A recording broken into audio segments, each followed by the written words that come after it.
मोहित जी, आप पहले दिन से किसानों के आंदोलन में लगे हुए हैं, क्या लगता है कि ये किसानों का आंदोलन के क्या रोक लेगा?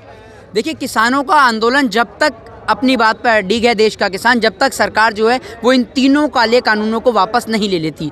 99.9% संशोधन के भी मूड में नहीं है देश का किसान। देश का किसान इसमें पूरी तरीके से बदलाव चाहता है। ये तीनों काले कानूनों को वापस लेना चाहता है। यही देश के किसान की, देश की गवर्नमेंट से, देश के लोगों से, बीजेपी आरएसएस के लोगों से अपील है। वो आप कह रहे हैं कि वापस ले लेते हैं, लेकिन वो कह रहे हैं कि कहीं ज़्यादा बेहतर कानून है ये तो। जी देखिए, अगर कानून बेहतर है तो इसमें संशोधन किस बात के लिए कर रही है सरकार? यानी कानून में कोई ना कोई कमी है, तभी तो संशोधन की बात करी है देश की सरकार ने। लेकिन वो तो कह रहे हैं गंगा जल से भी ज़्यादा पवित्र है ये विधेयक।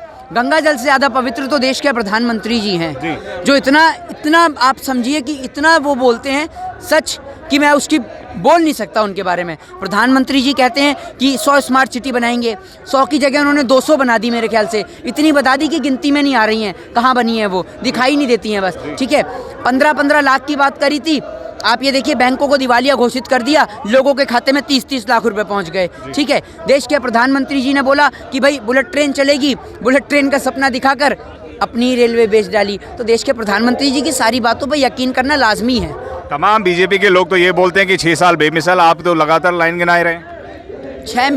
6 साल बेमिसाल नहीं, 6 साल देश की जनता का बुरा हाल, ये है मोदी जी की टैगलाइन अगर दी जाए तो। जी 6 साल में विकास हुआ है, इस बात में कोई दोहराई नहीं है। विकास हुआ है इस देश के अंदर अंबानी का, अडानी का। 6 साल के अंदर नीरव मोदी जैसे भगोड़े इस देश का लाखों करोड़ों रुपए लेके भागते हुए नजर आए हैं। तो विकास तो हुआ है ना, चाहे उद्योगपतियों का हुआ है, चाहे बिजनेसमैनों का हुआ हो, लेकिन विकास हुआ है मोदी राज में। वो तो कहते हैं हमने जो किया, जो कहा वह किया। उन्होंने 370 धारा हटाई, उन्होंने राम मंदिर बनाया और अब तो नया संसद भी बनने आ रहा है। अंग्रेजों के बाद पहला ऐसा कार्य है जो तमाम बीजेपी के लोग बोलते हैं कि वो ऐतिहासिक कार्य है। ये कौन लोग कहते हैं इस तरीके की बातें? मैं तो सुन नहीं पा रहा हूँ इन स्टेटमेंट को। मैं ये सुनना चाहता हूँ कि कोई बीजेपी का व्यक्ति आकर तो बोले कि राम मंदिर मैंने बनाया है। अबे भाई, तुमने राम मंदिर अगर बनाया है तो कोर्ट क्या कर रहा था, ये तो बताइए। राम मंदिर बनाने वाले बीजेपी के लोग नहीं हैं, राम मंदिर को कोर्ट ने बनाया है। अगर बीजेपी राम मंदिर को बनाती तो जिस तरीके से 3 तलाक का मुद्दा रातों रात पार्लियामेंट से पास हो जाता है, ठीक उसी तरीके से भगवान श्री राम कभी कोर्ट का दरवाजा नहीं खटखटाते। क्यों भगवान श्री राम को कोर्ट तक भेजा इन बीजेपी और आरएसएस के लोगों ने? क्यों नहीं कराया पार्लियामेंट से पास? क्योंकि ना ये राम को, ना रहीम को, ये ना राम को ना रहीम के, ये कुर्सी के पुजारी हैं और कुर्सी की लगी बीजेपी को बीमारी है। बदला लेगी जनता किसानों और राम के अपमान का। खा गए ये माल राम और किसान के नाम का। मोहित जी, यहाँ पे जिस तरीके के बंदोबस्त देखने में नजर आ रहे हैं, रजाई गद्दे, बहुत बढ़िया खाना पीना है, ड्राई फ्रूट यहाँ पे लोग खा रहे हैं और तमाम ये मीडिया पे आ रहा है, अखबारों में आ रहा है कि यहाँ पर बहुत बड़ी फंडिंग हो रही है, विदेशों से फंडिंग हो रही है, तमाम पार्टियों से फंडिंग हो रही है। आप एक बात बताइए, जब फ़कीर मशरूम खा सकता है तो भैया ये फ़कीर नहीं है, ये किसान है जो लोगों का पेट भरता है। तो आज देश के तमाम लोगों को, और आपको एक बात बताऊं, यहाँ से कुछ दूरी पे ये पूरा इंडस्ट्रियल एरिया है, तो यहाँ जो मजदूर लोग हैं ना, वो भी यहाँ आकर खाना खाते हैं। ये बीजेपी की, मोदी की तरह नहीं कि लोगों की थाली से रोटी छीन लो। ये देश का किसान है जो लोगों का पेट भरने में विश्वास रखता है, उनका पेट काटने में नहीं। वो तो लगातार यह बात कर रहे हैं मोहित जी कि कहीं ज़्यादा किसानों की आमदनी बढ़ेगी, कहीं ज़्यादा किसान मजबूत होंगे। फिर किस बात पे ये लोग अड़े हुए हैं यहाँ पे? अगर किसान मजबूत होगा और इस बिल से फ़ायदा है तो आपके जितने भी मेंबर ऑफ पार्लियामेंट हैं, जितने भी आपके एमएलए हैं, जितने भी एमपी हैं, जितने भी राज्यसभा हैं, उन सबको बोलिए ना 1 साल के लिए सारे पद छोड़ दें और खेती कर लें जब इतना फ़ायदा नज़र आ रहा है। अगर आपके वो नेता करोड़पति बन गए तो देश के किसानों के लिए बिल लागू कर दीजिएगा। क्यों नहीं करते आप?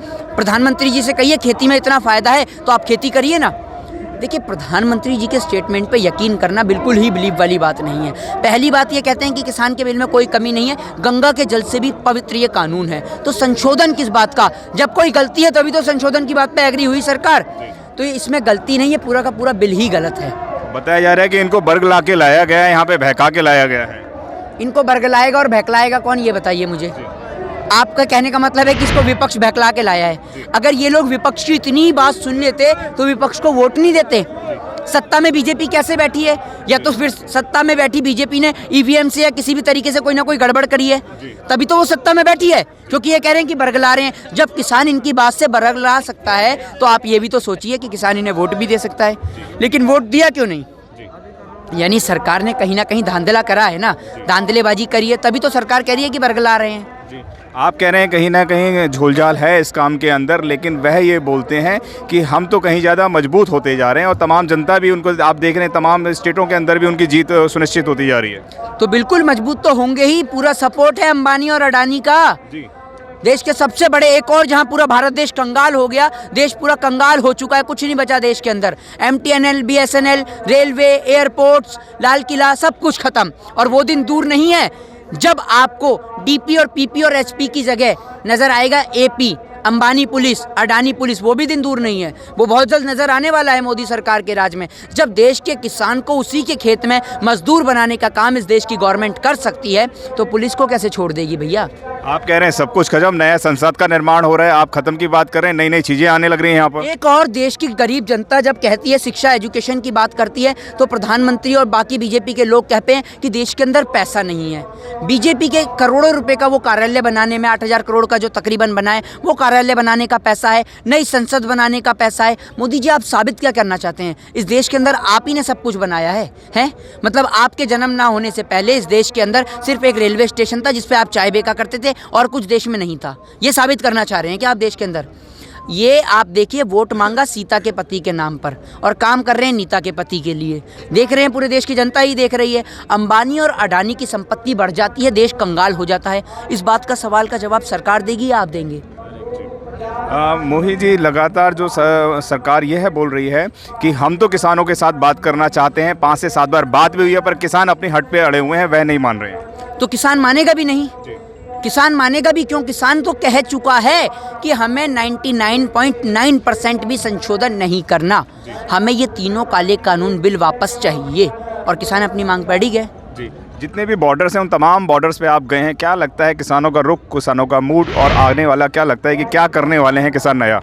देखिए, देश के किसान का क्या है, निश्चित तौर पर उनकी बात को मान लिया जाए। किसान जैसे आया है पंजाब, हरियाणा, उत्तर प्रदेश, महाराष्ट्र से, वैसे ही वापस चला जाएगा। लेकिन जब तक देश के किसान की मांग नहीं मानी जाएगी, वो यहीं बैठा है, लेकिन शांतिपूर्ण तरीके से बैठा है, किसी भी सरकारी संपत्ति को नुकसान नहीं पहुंचा रहा है, कानून और संविधान के दायरे में रहकर अपनी बात को रख रहा है। लेकिन देश की सरकार जो लगातार कानून और संविधान की धज्जियां उड़ाती आई है, एक बार फिर उसने संविधान और कानून की धज्जियां उड़ाई हैं।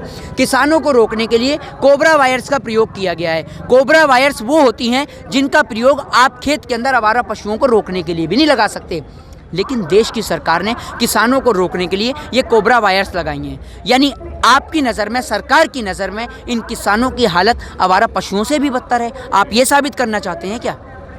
बताया रागनी जो क्या नाम था उसका, रागनी तिवारी बताया जा रहा है कि रागनी तिवारी 17 तारीख को इस आंदोलन को ख़त्म कर देंगे, क्या कहना चाहते हैं? देखिए, इस सवाल का जवाब देश की सरकार दे तो बहुत अच्छी बात है, क्योंकि देश की सरकार को मैं मानता हूं कि कोई भी व्यक्ति अगर इस देश को तोड़ने का, इस देश की अखंडता, एकता को समाप्त करने का प्रयास करे तो सरकार को उसके खिलाफ कानूनन कार्रवाई करनी चाहिए। उन्होंने बताया कि 17 तारीख को अगर नहीं खत्म होता है तो जाफराबाद, सीलमपुर जैसे यहाँ पर भी हो सकता है। देखिए, अभिव्यक्ति की आज़ादी है और इस अभिव्यक्ति की आज़ादी का फ़ायदा उठाते हुए देश के लोग कुछ भी बोल देते हैं, और खासकर जो भाजपा और RSS के प्रमोटक समर्थक हैं, उनके समर्थक हैं, उनकी बात को, उनकी विचारधारा को मानते हैं। कुछ भी बोल देते हैं, बोलने के बाद उनको जेड+ सिक्योरिटी मिल जाती है, आप कह रहे हैं कुछ भी बोल देते हैं। Z+ नहीं, Y+ सिक्योरिटी मिल जाती है, इसीलिए तो बोल रहे हैं वो। क्योंकि देखिए, मैं आपको एक बात बताऊं, अगर ये बयान कोई और व्यक्ति दे, चाहे वो फेसबुक पे कमेंट कर दे या फेसबुक पे कोई गलत पोस्ट डाल दे, तो साइबर क्राइम वाले उसे उठा लेते हैं। क्या साइबर क्राइम वाले अब अंधे हो चुके हैं कि जो लोग इस तरीके की पोस्टें डाल रहे हैं,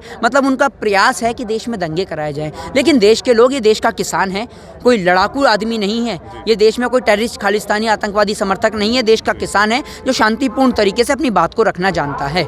ये भी कहा जा रहा है कि यहाँ पे जो कोरोना महामारी है वो कहीं ज़्यादा बढ़ जाएगी इन लोगों के आने से। तो एक बात मुझे बताइए कि जब बिहार में चुनाव होता है तो कोरोना खत्म हो जाता है क्या? वो दाढ़ी बढ़ाने वाले सेंटा क्लॉज बाबा गिफ्ट दे देते हैं क्या वहाँ बिहार के अंदर कि अब नहीं होना चाहिए यहाँ कोरोना? ठीक है, जब बीजेपी के कार्यालय में दिल्ली में जश्न मनता है बीजेपी की जीत का, तब कोरोना खत्म हो जाता है क्या?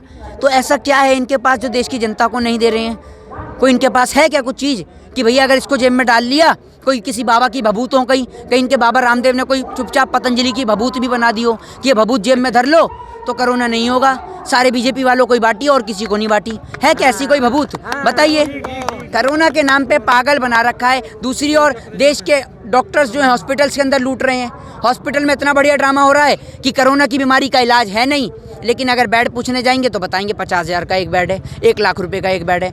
जब वहाँ पर कोरोना की वैक्सीन की दवाई नहीं है और बंदे को सोना ही है, तो आपके बेड पे क्यों सोएगा 1 लाख रुपए के? अपने घर में जाके अपने बेड पे सोएगा, सोना ही तो है वहाँ पर। जब इलाज नहीं है तो काहे बात के लिए वो लाख रुपए का 50,000 का बेड बेच रहे हैं आप? मोहित जी, आखिरी सवाल मैं करना चाहूँगा कि ना तो किसान पीछे हटने को तैयार है, ना सरकार पीछे हटने को तैयार है, क्या रहेगा आगामी रुख? देखिए, सरकार निश्चित तौर पे पीछे हटेगी, लेकिन देश का किसान पीछे नहीं हटेगा। सरकार को हटना पड़ेगा, क्योंकि सरकार जो लगातार किसानों के नाम पर वोट लेकर जाती है, लगातार किसानों से वोट लेती है, वो सरकार जो किसानों के नाम पर वोट लेती है, उसे किसानों की मांग भी मांगनी होगी। और अगर किसानों की मांग सरकार नहीं मांगेगी तो किसान तो अपनी बात पे अडिग है, किसान तो बैठा हुआ है और किसान ऐसे ही बैठा रहेगा। अगर आपने अभी तक हमारा चैनल सब्सक्राइब नहीं किया है तो सब्सक्राइब करें और घंटी का बटन बिल्कुल भी दबाना ना भूलें, ताकि सभी लेटेस्ट खबरें पहुंच सकें आप पे सबसे पहले।